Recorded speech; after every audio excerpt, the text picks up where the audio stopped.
Capítulo 13.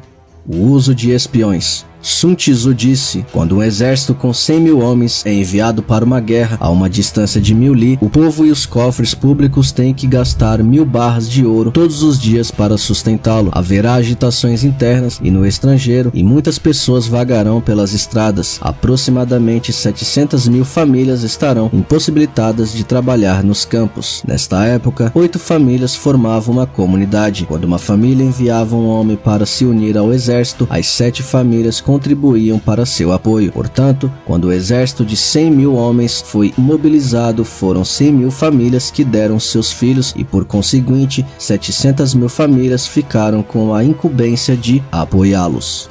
Necessidade de informações. Durante muitos anos, os estados discutem uns contra os outros, porém, uma batalha decisiva será travada em apenas um dia. Se o general, nesse tempo, se ilude com a concessão de patentes superiores, honras e 100 barras de ouro e desconhece a situação do inimigo, ele está completamente destituído de humanidade. Tal homem não é um bom general, não é um bom conselheiro e não é um senhor da vitória. Se um soberano iluminado e seu comandante obtêm a vitória sempre que entram em ação e alcançam feitos extraordinários, é porque eles detêm o conhecimento prévio e podem antever o desenrolar de uma guerra. Este conhecimento prévio, no entanto, não pode ser obtido por meio de fantasmas e de espíritos, nem pode ser obtido com base em experiências análogas, muito menos ser deduzido com base em cálculos das posições do Sol e da Lua. Deve ser obtido das pessoas que, claramente, conhecem as situações do inimigo. Tipos de espiões. Há 5 tipos de espiões que podem ser utilizados: espião nativo, espião interno, espião convertido, espião descartável e espião indispensável. Quando você emprega os 5 tipos de espiões simultaneamente, o inimigo não consegue desvendar os métodos de operação. É extremamente complicada e se torna uma arma mágica para o soberano derrotar o seu inimigo. Os 5 tipos de espiões são: 1. Espiões nativos ou locais, são os próprios aldeões do inimigo nativos.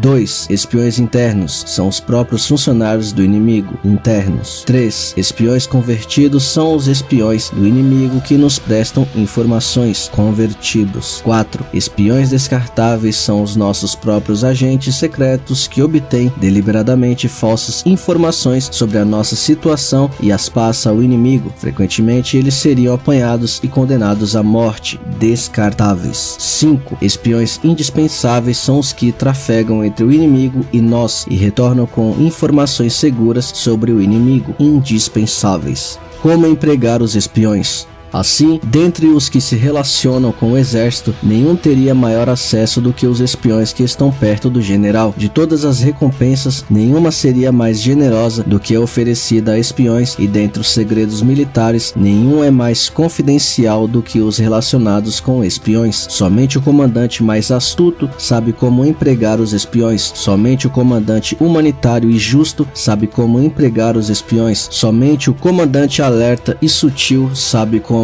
obter informação verdadeira dos espiões. Sutil, realmente, verdadeiramente sutil. Não há nenhum lugar onde a espionagem não seja possível. Se um plano secreto for divulgado prematuramente, o espião e todas as pessoas com as quais ele falou serão condenadas à morte. Se você planeja golpear as tropas de um inimigo, ou atacar suas cidades, ou assassinar o comandante inimigo, você deve descobrir inicialmente o nome do chefe da guarnição de defesa, seu ajudante de campo, seus conselheiros, suas sentinelas e seus guarda-costas, e você deve orientar seus espiões para que investiguem esses detalhes. Você deve averiguar sobre os espiões inimigos que foram enviados para espionar você. Suborne-os, exorte-os e convença-os a lhe servir. Eles podem ser convertidos e trabalharão para você. Por intermédio destes espiões convertidos, você poderá obter informações sobre o inimigo e poderá recrutar os espiões nativos e os espiões internos, assim como empregar seus espiões descartáveis para entregar falsas informações sobre seu exército. Da mesma maneira, é com base nessas informações obtidas que os nossos espiões indispensáveis poderão completar suas missões na hora oportuna. Um soberano deve saber usar os 5 tipos de espiões. Toda a base do serviço de espionagem recai sobre os espiões convertidos, portanto, esses devem ser recompensados generosamente. Na história antiga, a ascensão de In foi devido a Inzi ter sido do ministro anterior de Xia, e a ascensão da dinastia de Zhou foi devido a Jiang Xia, o ministro anterior de Shang. Só o soberano iluminado e o comandante habilidoso que forem capazes de recrutar os homens inteligentes como espiões realizarão grandes tarefas. O uso de espiões é essencial na guerra e o exército depende desse serviço nos seus movimentos.